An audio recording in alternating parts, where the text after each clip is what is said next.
Morning. Welcome to Coffee Station. We're back. Welcome back to Coffee Station. I'm Holland Coffee.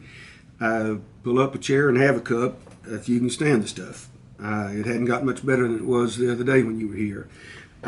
Question came up as to how trade actually was conducted and why they did some of the things they did. When you came to a place like this, say we've got a half a dozen guys or just one or two that come along here, say these boys are out on a raid and they stop by our place. It was customary, if we haven't seen them in a long time, we would give them some sort of little gift. Now, it doesn't have to be elaborate. It can be something pretty simple, pretty plain, utilitarian. Tobacco was a big favorite. You read about them giving away cloth, ribbon, beads, knives. Tobacco was a perennial favorite. Why would you give away stuff? Well, for the tribes, gift giving, you didn't trade with your enemies and you didn't give gifts to your enemies. And so gift giving was a preliminary to cementing trade relations and peace agreements. And so you would, that was a preliminary. You would give a gift to these people to let them know, we're glad you're here, you're friends of ours, we appreciate your business, thank you for coming, it's good to see you again. And if you are trading, you're going to give away a little bit of this stuff to these individuals here, so you've got 4 guys, the clerk is going to write all that down on the books because all of that comes off of the bottom line.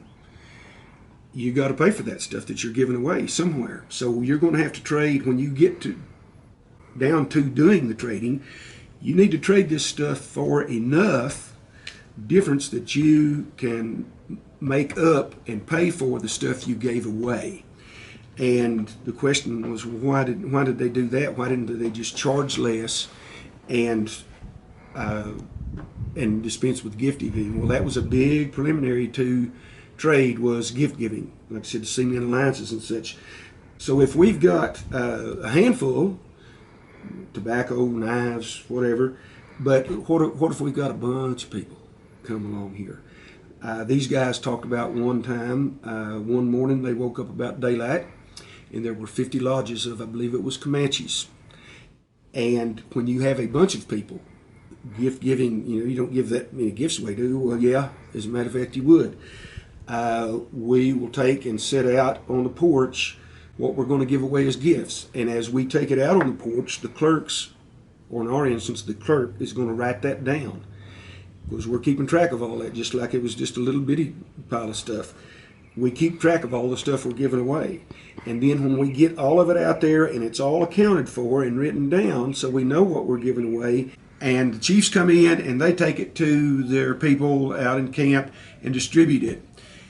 The 2 things that does, one, it helps us solidify good relations with the men of influence within the tribe or within that band, and it helps them by they distribute the stuff.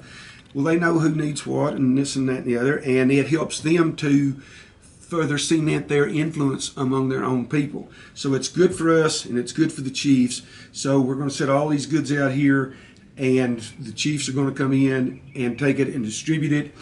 And again, preliminary to trade. You don't trade with your enemies. And so that is done. The preliminaries are finished, so actual trading begins. So the Indians will send in their best hagglers. Doesn't make any difference, male, female, young, old, age, gender makes no difference. Whoever their best hagglers are is who they're going to send in for the first round of haggling and negotiations. And the reason they would do that was, let's say this tin cup or coffee or whatever it is you're trading for, fire steel, the price that is agreed upon between this bunch and us, that price will be good for everybody out there in camp. When they come in, they will know what they're going to pay for this fire steel, and that price will be good as long as they are all still here, as long as they're here. Now, when they leave, stay gone a while and then come back, it's all to do again. You've got the haggling and all that to go through again. But their best hagglers are going to establish, say, we're going to trade this for a fox, 2 foxes or a beaver. Well, everybody that comes in will know they're going to pay 2 foxes or a beaver or other hide equivalent to that for this fire steel. And it speeds things up because that way everybody knows what they're going to pay for that item ahead of time, and it prevents well, you sold that to her for less than you sold it to me, and so you eliminate all that squabbling and infighting that it's going to cause among the members of the band. You eliminate all that, and so the next somebody else comes along and they want different items.